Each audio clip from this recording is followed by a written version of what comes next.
మకర రాశి. ఈ మకర రాశికి ద్వితీయంలో రాహువు, బుధుడు, కుజుడు, తర్వాత శని, శుక్రుడు, అలాగే షష్టమంలో గురువు, అష్టమంలో కేతు. అంటే వీళ్ళకి ఆపరేషన్ అయ్యేటువంటి అవకాశం కనబడుతోంది. మేబీ మోస్ట్ ప్రాబబ్లీ కంటికి కావచ్చు, లేదా హార్ట్కి కావచ్చు. దీనికి లేదా మన ఉదర సంబంధమైనటువంటి ఆపరేషన్ జరిగేటువంటి అవకాశం ఎక్కువ కనబడుతుంది. అయితే షష్టమాధిపతి, నవమాధిపతి అయినటువంటి బుధుడు స్థితి వల్ల వీరికి తండ్రికి సంబంధించినటువంటి ఏదో ధనము లభించేటువంటి అవకాశం కనబడుతుంది. వీళ్ళు గురువుకి, శనికి, బుధ, కుజ, రాహులకి వీళ్ళకి పరిహారం చేసుకుంటే వాళ్ళు ఆ గ్రహాల వల్ల ఉండే దోషం పోతుంది. ఇప్పుడు జగల్లగ్నం. ఈ జగల్లగ్నం పూర్వకాలంలో మనకు రాజులు వేటకి వెళ్ళేవాడు. వాడు తిరిగి వస్తాడో రాదో తెలియదు, ఎందుకంటే మనం మృగాలు తినేయచ్చు, ఏదైనా కావచ్చు. అప్పటి పరిస్థితులను బట్టి వాళ్ళు రకరకాలుగా అంచనాలు. ఇందాక మనం చెప్పుకుంది వర్షలగ్నం, చైత్ర శుక్ల పాడ్యమి ఏ సమయానికైతే లగ్నం ఏర్పడుతుందో ఆ లగ్నాన్ని బట్టి ఇందాక చెప్పుకున్నాం. ఇప్పుడు జగల్లగ్నం అంటే రవి మేషరాశి ప్రవేశం ఏ రోజైతే, ఏ సమయానికైతే అవుతుందో ఆ రోజున మనం చక్రం వేసి రవి మళ్ళా కర్కాటక, తుల, మకర, 1 మేషం, కర్కాటకం, తుల, మకరం, ఈ 4 రాసుల్లో సంచారాన్ని బట్టి దేశ యొక్క గోచారం చెప్పడం అనేటువంటిది ఒక సాంప్రదాయం. ఇది బ్రహ్మాండంగా మనకు తెలుస్తుంది. మంచి ఈసారి రవి 14వ తారీఖు 11 గంటల 47 నిమిషాలకి మేషరాశి ప్రవేశం.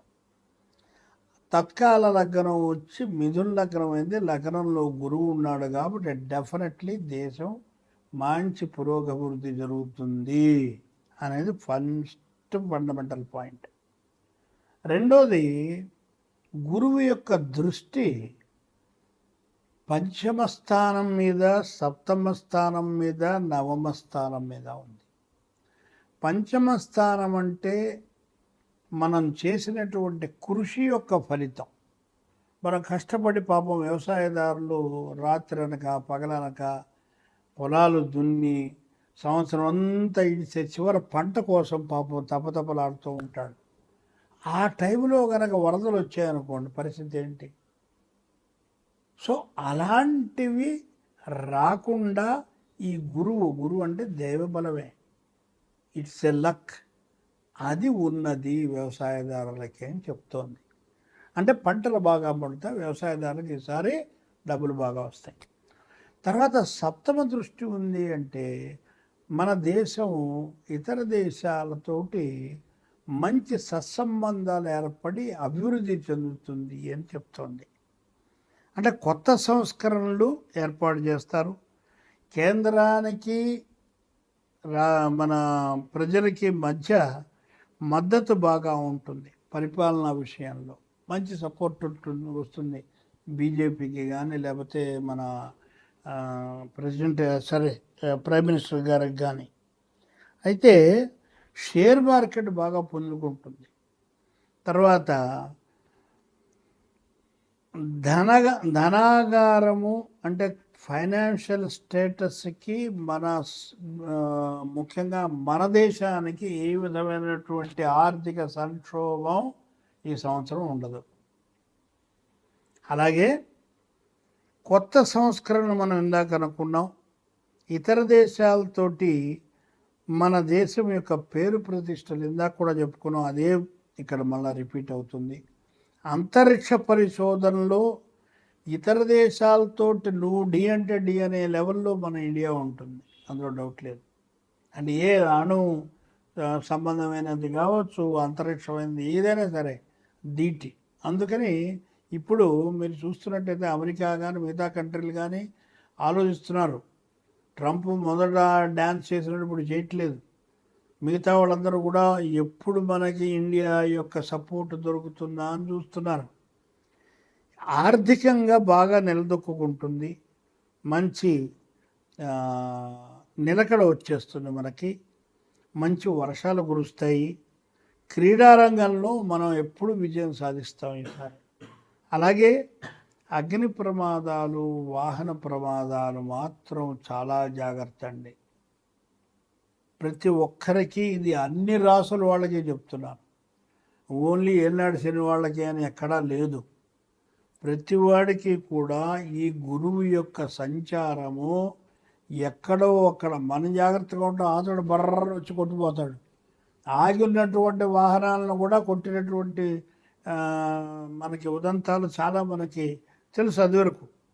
అలాగే సాగునీటి ప్రాజెక్టులు, మంచి ఇరిగేషన్ ప్రాజెక్ట్స్ మంచి డెవలప్మెంట్ అవుతుంది. అలాగే దేశీయ పరిశ్రమలకి కూడా మంచి అభివృద్ధి వస్తుంది. అంటే ఇతర దేశాల్లో డిమాండ్ పెరుగుతుంది.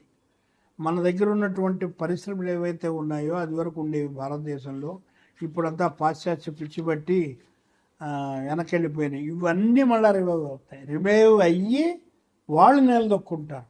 దానివల్ల దేశానికి కూడా ఆర్థికంగా మంచి డబ్బు వస్తుంది. అలాగే ఆయుధ పరిశ్రమ ఒకటి మనకి బాగా అభివృద్ధి చెందేటువంటి అవకాశం కనబడుతుంది. అలాగని రాబడి కన్నా ఖర్చు ఎక్కువ. ఎందుకనంటే మనం కొత్త కొత్త ప్రయోగాలు చేసేటప్పుడు వాటి మీద ఇన్వెస్ట్మెంట్ చేయాలి, తప్పదు. సో ఆ విధంగా తప్ప చెడుగా కాదు. అయితే ఇంటర్నేషనల్ లెవెల్లో హోటల్స్ని నిర్మించడం అనేటువంటి లెవెల్కి మనం ఎదుగుతాం. ఇంటర్నేషనల్ హోటల్స్ ఉంటాయి, దానివల్ల మన దేశానికి డబ్బులు వస్తాయి. అలాగే టూరిజం డిపార్ట్మెంట్లో మంచి పేరు ప్రఖ్యాతులు వస్తాయి, మంచి ఫుల్ ఫారినర్స్ ఎగబడతారు ఈసారి మీకు. అలాగే ఇంకొకటి మాత్రం చెప్పదలుచుకున్నాను అందరికీ కూడాను, పాలకులకి దయచేసి దండం పెట్టి చెప్పేది ఏమిటంటే, రాబోయేటువంటి ప్రకృతి వైపరీత్యాలు, తుఫాన్లు, అలాగే ఇతర సంఘటనలు, దేశంలో భూకంపాలు, ఇవన్నీ కూడా వచ్చేటువంటి అవకాశం ఉన్నది. కాబట్టి కొంచెం ముందస్తుగానే కాస్త సీనియర్ మోస్ట్ ఆస్ట్రాలజర్స్ ఎవరినైనా సరే గవర్నమెంటు వాళ్ళని పిలిచి వాళ్ళతోటి సంప్రదించి మాట్లాడి వాళ్ళు ప్రణాళికలు చేసుకున్నట్టయితే ఎంతో ఉపయోగం ఉంటుంది. మీరు వెళ్ళేటువంటి దోవలో ఏ విధమైనటువంటి అడ్డంగా కూడా రాదని చెబుతూ స్వస్తి ప్రజాభ్యాం.